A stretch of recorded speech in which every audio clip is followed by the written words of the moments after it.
Welcome to another episode of Founders Podcast. I'm your host, Ash, and this is a show where I interview proven founders and industry experts who share their stories, strategies, and insights to help you build, launch, and grow your business.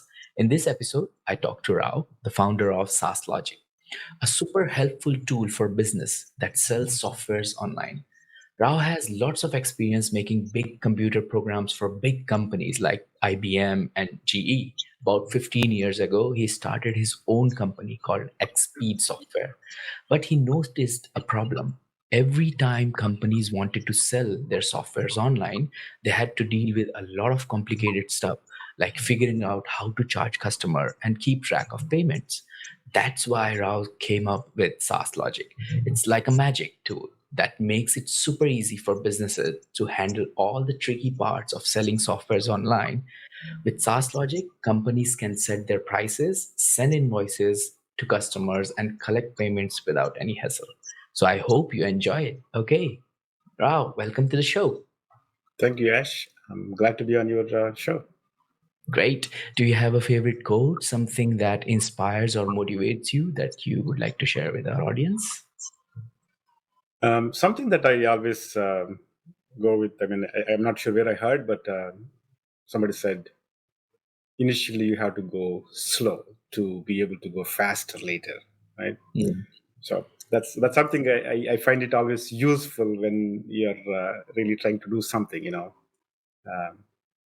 Yeah, yeah, going I with can slow relate to that. actually sets you up with the foundation, and then you can go faster. Yeah, definitely. I can relate to that. I was born in India in a very small city, and I think because me and my brother, my dad used to take us. He was learning how to walk, and I was also holding his fingers to Yeah, make it run faster. So it reminds me that time because he used to say, "Walk slow to run fast," something like that. yeah. So I that mean, that is reminds. true in a lot of things we do, software development and things like that. If you don't take your time to really set things properly initially, foundation, Yeah. it's going to be wobbly. Yeah, yeah, definitely, definitely. Great. So tell us about SaaS Logic. What does the product do? Who is it for? And what's the main problem you're helping to solve? So Saaslogic main problem at this point is we help SaaS companies or anybody that is in the subscription based revenue model. We help them to really monetize their products better, right? Hmm. So subscription man, I mean, the product basically handles subscription management and then billing, though, and then notifications. So these are the primary things that we handle. Hmm. Subscription management on the surface may sound very simple and trivial, actually, but if you really want to do it well, if you really want it to be flexible, Hmm. it is quite complex. So because it will have impact on your downstream financial systems and everything else. So Indeed. there are a lot of things you have to handle. So people might be tempted to really roll their own subscription management. Initially that may not be difficult, but as you start growing, you look for flexibility, and Mm. to bring that flexibility into that pricing management is quite complex. So that's why, I mean, we always say, hey, you focus on your product, your core problem, your core Hmm. value, and then this is a basically necessary technical services that you need, and then rely on us. We are trying to be experts in this area. So Great, great. So I've been part of a couple of startups myself, and most of the time we have these kind of restrictions from our taxman mm, perspective. Plus we have this kind of compliances issues in UK, where you have to be compliant with all kind of transactions which you're going through, or taking payments from your customer. mm. One of the products we use here is Stripe. I don't know if you're aware of them. Yeah, we have integration with them. Yeah. Ah, perfect. Okay, so is it so that's where I was actually inclining to. Is it like you guys are competitor to Stripe, or is it something built on top of it? So Stripe has two sides, right?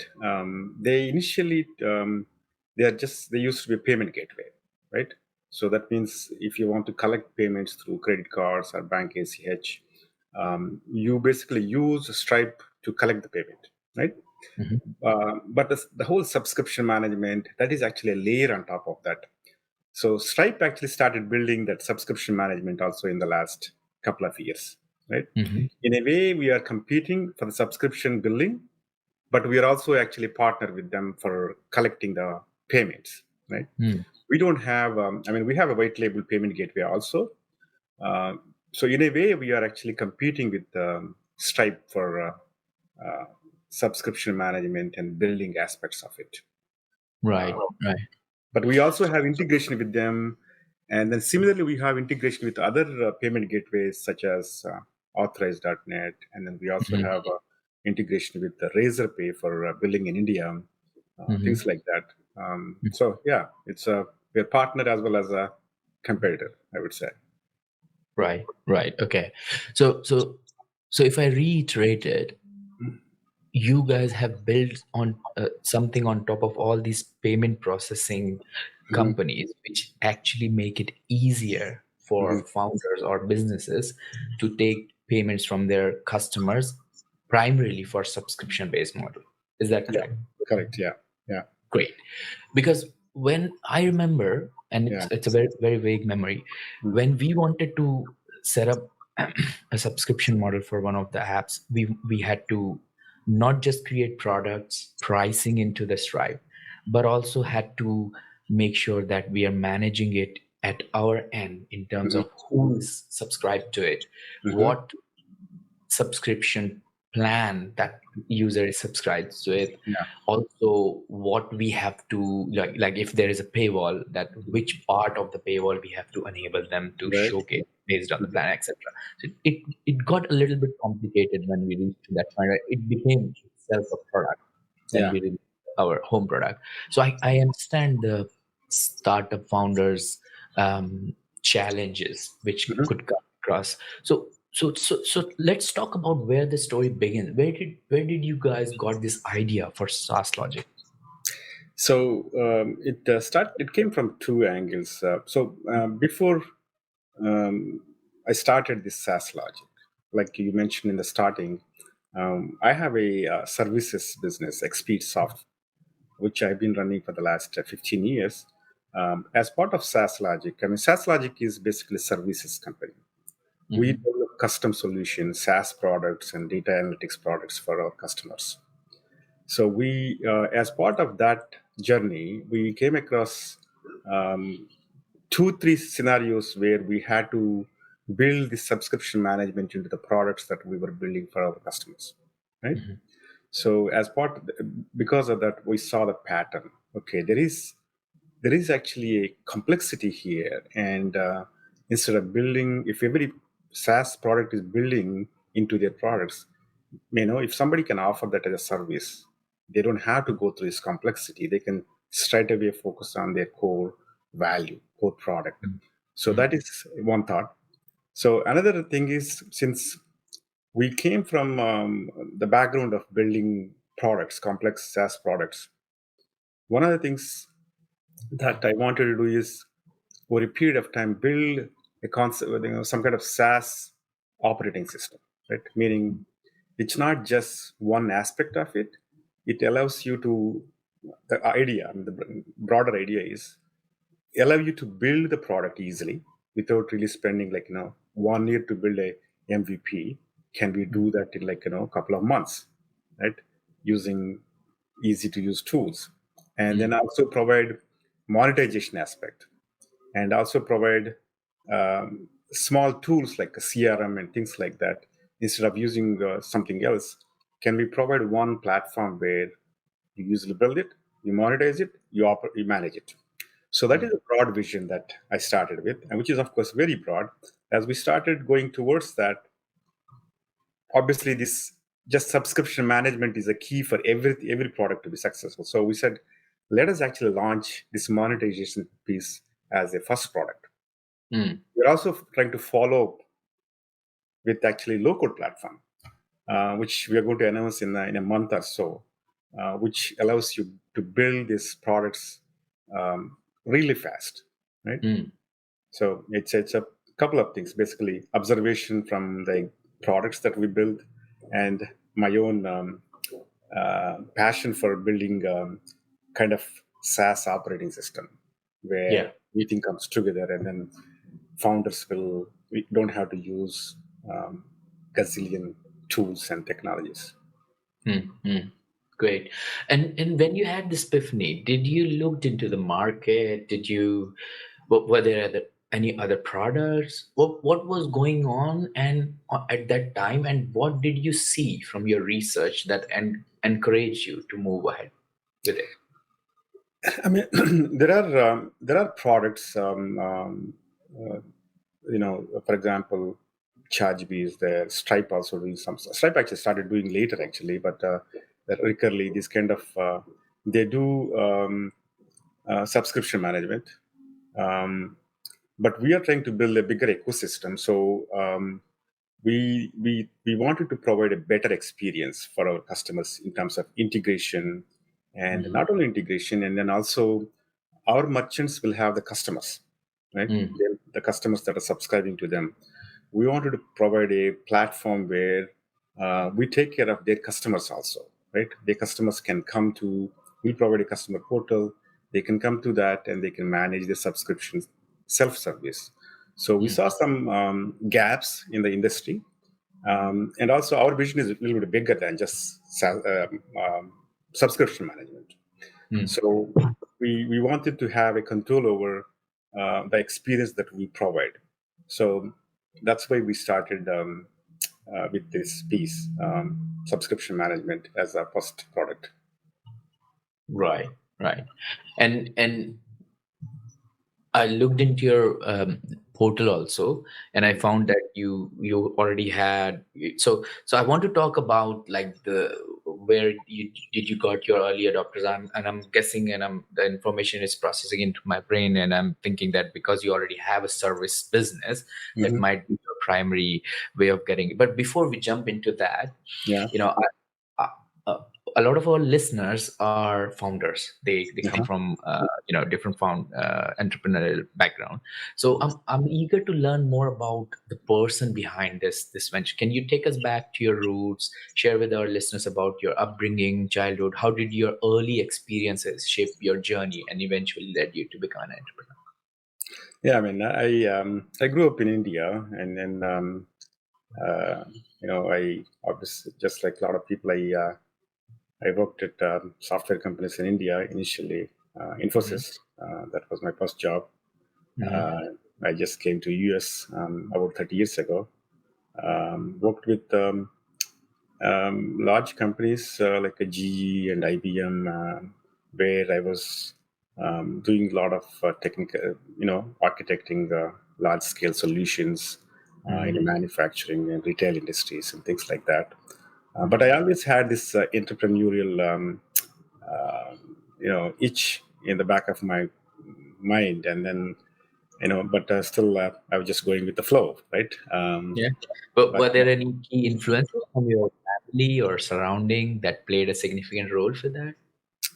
Not really. I mean, I always had this independent kind of spirit. I'm just try to do things my own way. So I just realized a long time ago, when we got into job, uh, I wasn't very comfortable in working in a bigger, large corporate kind of segments. But I did that for 15 years, though, right? Mhm. After a while, I mean, I came from rural background, and then my family did not have a lot of education and things like that. So I had that a little bit of fear to really jump out and then start businesses initially, right? Mm. I think it took about 15 years for me to muster my courage, and then and I said, and I think I can do things on my own now. So, and also I had experience working with a large uh, customer base, and in very large projects. I traveled quite a bit across the cities in the US, and also went to different countries and things like that. I Mhm. gained a lot of exposure, and after that, my confidence went up, right? And then I said, this is the time to really start exploring. And Mm. luckily, things also started falling in place naturally for me. With the 15 years of working experience here, I established relationship with people, and then wherever I worked with, I think I had good relationships. And then when I said I wanted to start Expeed Software as a services business, I had people that worked with me ready to, work with me. Join you. Yeah. Yeah. So So what sort of, so I'm derailing myself again from the conversation, but yeah, um, what sort of services you were providing in that organization, and then I mean, I understand that after that you build a lot of tools for your customers, then you move to Saaslogic, but I want to listen to the struggles you faced in the yeah. initial phase. Yeah, I mean, so the solutions are very similar to what I was doing. I was a software developer. I mean, we Mhm. used to build a lot of custom software solutions, like web applications or and then data analytics sometimes, and things like that. That's what I was doing before I started the company, and the Mhm. idea was, I worked with the pretty large companies. And my thought was, can we bring the solutions in an effective manner instead of Mhm. having a 50 people team? Can we just start providing the similar services to customers in a very effective and efficient manner, right? Mhm. So that's the thought in for the initial business, and we started providing same, custom web applications, mobile applications, and I come from the data background as well. So some amount of data analytics. Those were the solutions. Initial days, the struggles were like, I was the only one person. I mean, I just started as one person and worked through that. I mean, soon after that, I got about 3-4 people. Um, Mhm. but those were in India, right? I was here in the US, so there is a time difference, and then so there were days, actually, year for a few years, I was working anywhere from 16 to 18 hours every day because my Wow. day starts at 7, and then I go back, and then evening, the team in India starts, right? Mhm. And I'm the only one here. And then I just want to make sure that they have all the information that is required for them to be really be functional the whole day. Mhm. So my day goes on till like my night goes till 2 o'clock in the morning, right? Oh my God. So that continued that journey for about 5-6 years, and after that, team came up. Um, I think I went from 3 people to 50 people in the span of a year, and and then luckily I had good people to start taking some of the responsibilities, um, Mhm. and yeah, we that that was good experience, and then I'm actually fortunate to have people that believed in me in my initial days. So Mhm. That's really important, because if you don't believe in your leaders or the idea behind where the company is focusing upon, it's very difficult to work for the organization, yeah, in, yeah. in my opinion. So that's Luckily, I really. had customers that believed in me as well as people also. I think I got some really good people to work with me. Mm. And some of the people that started 15 years ago, they're still with me today. So that's one aspect that has been really good for me. So, That's really good. That's really good.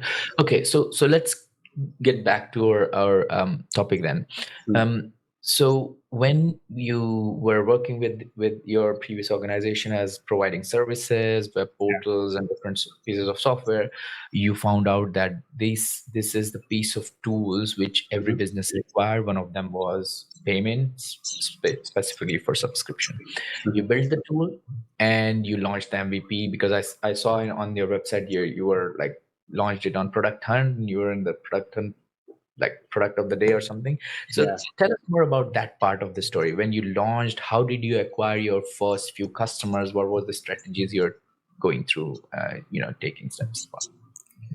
You know, we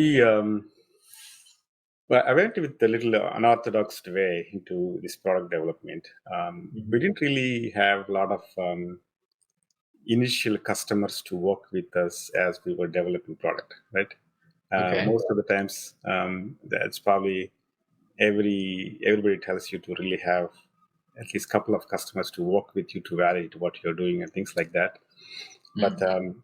I didn't really do that, because I knew that there was a market, and then I knew that we implemented for 3 customers in the past. With that experience, we just went ahead full blown, right? And then we developed the product, and then later once we reached a point, it's about 2022. That's when we started looking for customers, actually beta customers. Right. So it's we thought it was a little bit more challenging than I thought, for sure. Mm. Right? Market is definitely, there is a lot of competition, and then also Stripe actually started competing, right? Mm. I never thought Stripe actually was into the subscriptions. So in the last couple of years, they really started making a push into subscription management. That was a little challenging, but always what I found is we there are some in the SaaS area. Um, there are some, in initial days, you don't recognize this as a problem, right? You just start doing it manually, Mm. Excel spreadsheets, and then you'll have a couple of people that remember when to send an invoice and that kind of stuff. You don't see that as an issue when you have, when you're in the small stage, right? Yeah. Yeah. So we actually started going after companies like that. Maybe they just started a few years ago, but their revenues are, maybe 1 or 2 million range, right? So they don't really see that as a problem. We started explaining. See, can you imagine you going from, let's say you have like 100 customers today, right? And Mm. then what's your goal? Some of them say we want to have like 5,000 customers. And then how do you send, how do you know when to send an invoice, how to renew their subscriptions today? Well, Mm. we have one person that is managing it. We have Excel spreadsheets. They don't Mm. even recognize that as a problem. And we Yeah. started explaining, what if we just automate everything that 1 or 2 people doing, and your customers will get notifications when the payments are due, or they can leave the credit card on the file, and we'll automatically collect the payments, and then we'll automatically send the invoice at the end of every month to your customers, and we Mm. allow them to really just change. What if we just take out all of these things for you, and then, and even it doesn't matter whether you have 100 customers or 5,000 customers, you don't have to add people to really support that. And then, Mm. for some of them, of course, they don't understand. Some of them, at least luckily, they started understanding. The lights went off for them. Mm. So that's how we got our initial customers. We went after small customers who have higher ambitions, and then Mm. we started painting the picture of what it will look like when they really grow. So that's how we got them. So What was the marketing strategy? Were you just doing outbound marketing on LinkedIn or just sending emails? What was you doing? yeah, we have both actually. We have marketing and social media platforms like LinkedIn, Mm. and then we also have email campaigns that are going out, mostly outbound. Mhm. Our website still hasn't been generating the inbound leads. Mhm. Mostly outbound at this point. Still, I think outbound. Yeah, we're working Mm. on tweaking our website so that we can start attracting some inbound leads. Uh, but we have email campaigns that are being sent, I think, in orchestrated manner, and then we Mm. also go after Twitter and LinkedIn, Facebook, actually. Yeah. Right, right. Okay. Uh, And I want to talk more about like mm, um, what is the procedure of a startup founder or mhm. a business want to get onboarded with Saaslogic, and what are the steps we have to take, and how does it work with the people who already have customers and then the people who are just launching straight forward. But before we jump into that, would Yeah. you be able to give us a sense of how size of the business, where are you in terms of early adopters, etc., and Yeah, team we members? we have. I would say we are less than 20 customers at this point, Mm-hmm. but we are actively growing, and then our marketing campaigns are improving. I actually got VP of Sales and Marketing a few months ago. We are Mm-hmm. putting a lot of structures in place, but we have a long way to go. Yeah, so Indeed. I strongly believe we have a product that is definitely very competitive and very flexible. One of the things probably you'd ask is how, there are a lot of companies. What is the thing that you're bringing to the table? Like, how are we mm, different? One thing I would say is uh, there are a lot of billing scenarios, complex. Some of them are very simple, like, hey, you pay. This is the service you get. You're paying $100 a month. That's it, done. Right? mm, Simple. That is very simple. And there could be more complex things, like, your billing is based on usage, mm, right? Consumption. And then there will be different tiers. If your usage is in this tier, this is the unit price. If it is in this stage, this is the pricing. So you'll have tiered pricing. mm, And then various scenarios like that. You bring any complex scenario, it doesn't matter how complex it is, we'll be able to accommodate it, right? Because it's not that we are giving you, like, 4 or 5 different types of plans. We actually allow you to define your product. We allow you to define what features your product offers, mm, and then we allow you to define what are your pricing parameters. Is it number of users? Is mm, it number of API calls? Is it amount of storage consumed? Or is it just like a flat fee? So we mm, allow you to define what your pricing parameters also. So now you define a pricing plan, bringing those features and then these parameters together. You can mm. define your own pricing plan, right? So And what it does is, to SaaS founders. See, one of the things I found is, when you build a product and then launch it, we don't know actually what is the right pricing for the product, right? product, yeah, that's It's almost absolutely, yeah. it's almost like an experiment that you have to conduct to discover your price point, right? Mm, If you don't have a platform that allows you to really define pricing plans as and when you need, right, mm, you'll be slow to really find your price point, and you'll be held hostage by your own product. So that's where we really are very helpful. You can just start a pricing plan, put it out, and see how it what kind of traction it gets, right? mm, If it's not sticking out in the market, go and change it. While you are honoring the product that your pricing plan you already put out, you can create a new one, and then you can sunset the old one. yeah. So this kind of flexibility is required, and that's where we really shine, handling any complexity of the pricing, and allowing you to really modify the plans as you need, and then conduct your sort of price discovery experiment, right? Mm. So, and then One of another thing. Sorry, I'm just adding one more thing. No problem, yeah. So, one more differentiation that we bring is, like I said, I was saying initially, we actually not only think about our customers. Our customers are merchants, right? We actually provide a self-service portal for your customers also, right? Merchant has So customers. the people who are subscribing to your Subscribe. customers, Yeah. basically, merchants, yeah. We provide a sophisticated platform for them also to really come and see, what did I subscribe to? What are my invoices? Can I, Mm, if there is a payment, I can make it. If I want to make changes to your subscriptions, I can make it. All those mm, things they can just do on their own.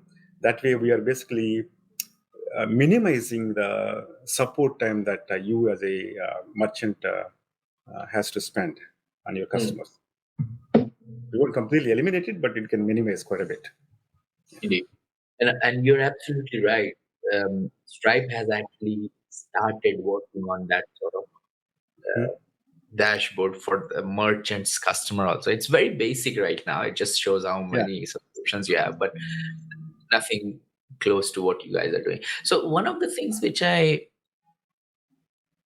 picked up Hmm. when you're explaining it is like Hmm. speed is also a factor, right? How fast Hmm. uh, a business can onboard with Saaslogic and then quickly start. Because one of the challenge we have as a founders is, okay, we're building our product, but then suddenly we realize, oh, we have to charge for it, and then we suddenly know that it's going to take us 6 sprints more to Hmm. even implement something. So Yes. what is the average speed of your customers to get on board and start charging? Because that might be something very interesting. Yeah, I mean, it depends on the product. If depending on how much of integration is required. If your product has to, so like I said, pricing is based, if you're a software product, it's based on the features that you offer, right? Yeah. Your product has, 20 features, and when you're creating pricing plan, you need to decide what features go into which plan, right? Mm, So we need to have ability to define we need to define all those features on Saaslogic for your product, right? mm, And do you need an integration between that pricing plan and your product? If it needs, there will be a little bit of code that you have to write. But I think our approach is we actually handhold our customers. It's not that, mm, hey, just go to the documentation, right? mm, That is one of the value that we bring to the table. Given that we came from the background of building products, we truly understand the pain that SaaS founders go through when they have to integrate with third-party products. That's yeah. why we make it as easy as possible. We have very good APIs, and then we also have user interface. Actually, you can embed if you have a product. Let's say and then you have a website. You want your customers to really click on subscription on your website, and then you want them to go through the journey of selecting the product by plan and then paying for it and all those things. We actually Mm, have embedded user experience. You can embed that into your website. We'll walk through everything, boom, and then the subscription will be created in our on our side, right? mm, And mm, then if you're a software product, when the user logs into your product, you may want to validate if this the company behind this user has right subscription to this platform. So you may have to make a call to Saaslogic to find out what kind of subscription they have and all those things. That code probably the product team has to write.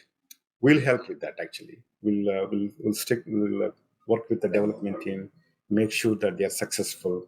So all these things, if it's a minimal integration, we can do it in a week or 2 weeks at the most, right? okay, that's pretty fast actually. Yeah. So let's take a very basic use case. Let's say a founder with a flat fee of, let's say, I don't know, $99 a month, Mm-hmm. and the moment their customers subscribe to that, they have access to everything. So it's very simple, just a simple button.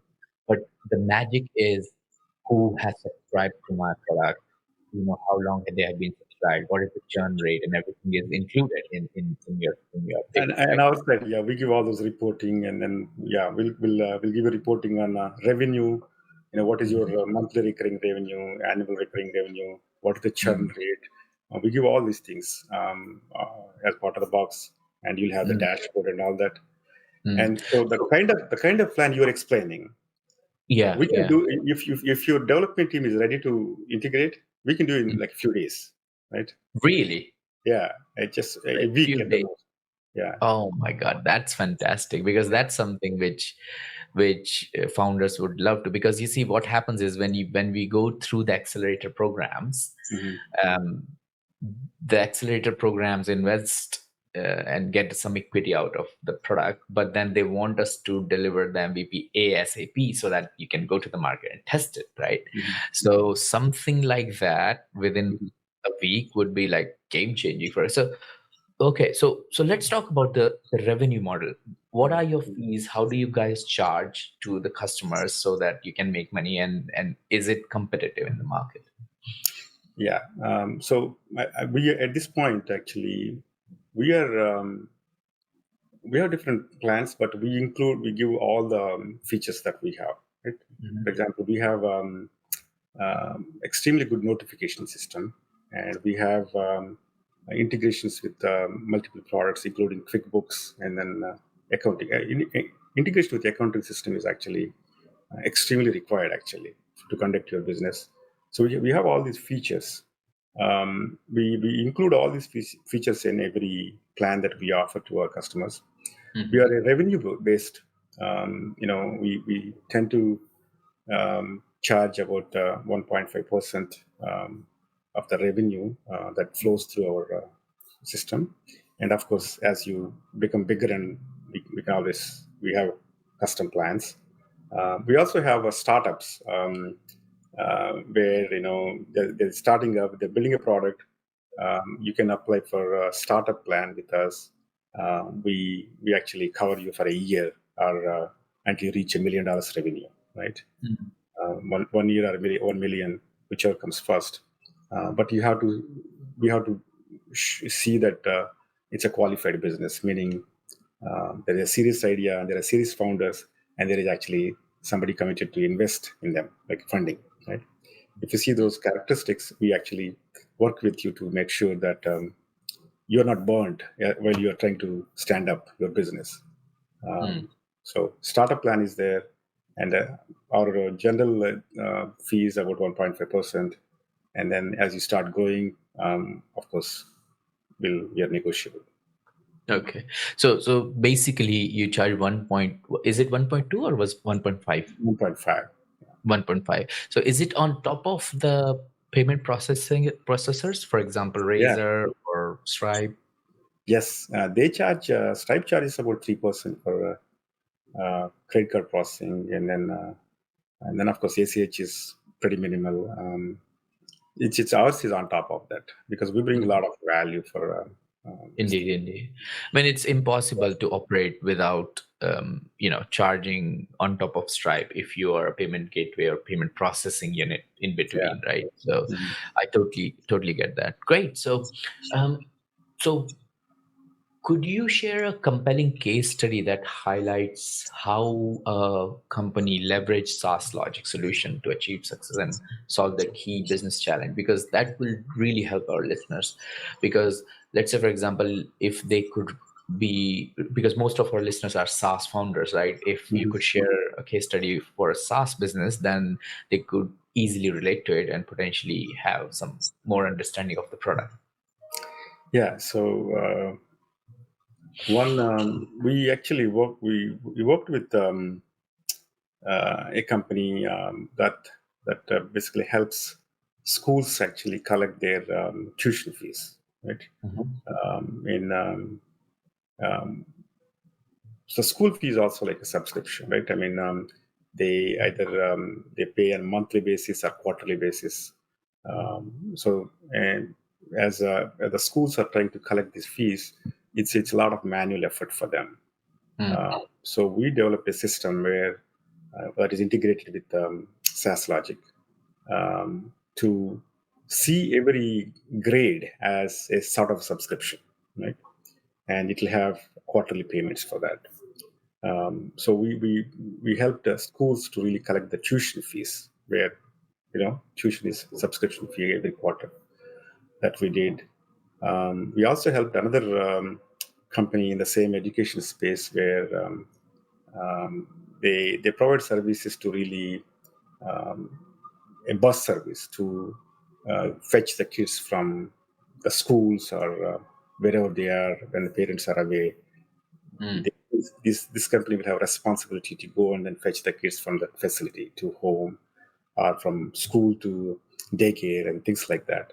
Mm. So that um, they've been growing, and then they wanted to automate it.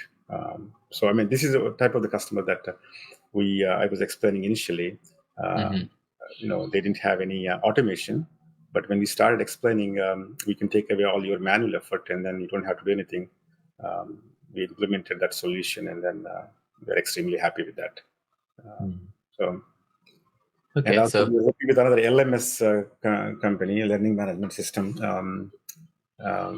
It's you know the content on the learning management system is basically a subscription. We handle that too. any numbers would you be able to share? For example, the school was you before using Saaslogic and after using Saaslogic, how they improved, what percentage of churn was you know Mhm. reduced like that. I don't have a quite the numbers at this point. It has been a recent. It is we have to see. but definitely we reduce the manual effort. Right. Almost, you know, they don't have to do anything actually nowadays. When they don't receive an email or what, they may get a call. But other than that, on regular basis, sending invoices, collecting payments, Mm. those things. The education company that I said, they're fetching kids from one location to another location. Mm. Um, they used to make calls every month or every day, sometimes based on when their schedule is. Hey, are you still interested in using our service? Mm. Um, these are manual calls, and then sometimes they manually charge credit cards. They send the invoices. They have to verify every month. It's quite a bit of manual effort. So after she came onto our platform, she is very happy with the amount of manual work that went down, almost Mm. zero now. Right? Zero. Okay. Got it. Yeah, Great. So you know what, I want to talk a lot about this because it's very interesting to me, because it's yeah, connect it can relate to the challenge, because we yeah. have done some, but we have limitation of time. So before we wrap up, I have a lightning round where I would like to ask you six quick fire questions, and you Mhm. can answer them as quickly as possible. Is that okay with you? Yeah. Okay. Yeah. All right, let's jump into it. Great. So, question number one, what's one of the best pieces of business advice you have received? You know, um, you can take any idea, and then it doesn't have to be stunning idea. Take any idea, when you do it with efficiency and then new technologies, that's an idea. You don't have to look for earth-shattering ideas. Right. Okay. So, it's the execution part. Yeah. Execution, yeah. Okay. There Great. is always, you could take the boring idea and then use the new technology and then do it much better. Yeah. Got it. What book would you recommend to our audience, and why? Um, I read, more than business book. I read Seven Habits of Highly Effective People, Mm-hmm. which actually helps you drive yourself, conduct yourself in the business environment, how to see things. A lot of times, your own limitation, the way you think, the way you perceive yourself is actually what is causing how you behave in the world. I think that actually gives you a framework for you to really conduct yourself. Right. Okay. What one attribute or characteristic in your mind of a successful founder?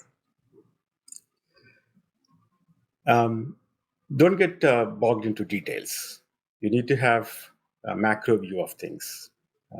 When you really get into details, you leave the bigger things. Hmm. Yeah. Got it. Don't What's don't your don't, uh, don't lose forest for trees. Right.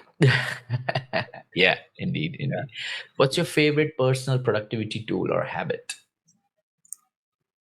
Um, habit.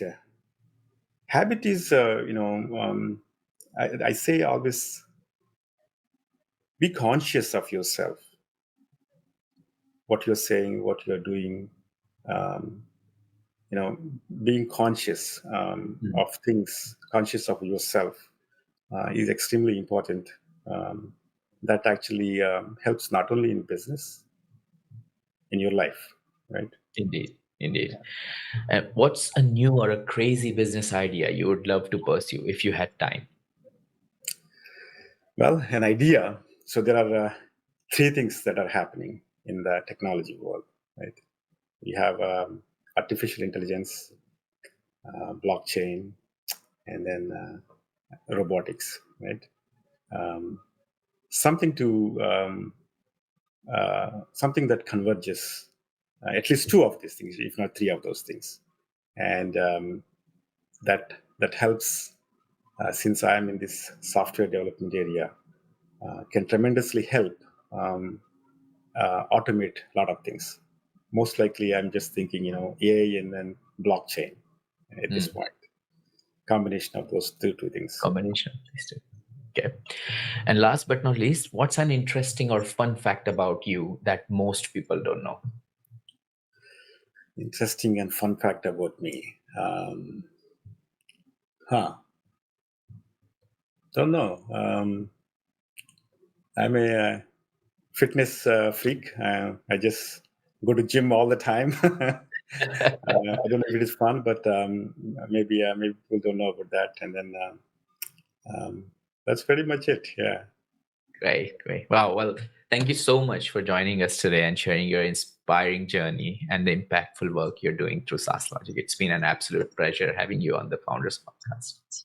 Thank you, Ash. It has been a good conversation. Great.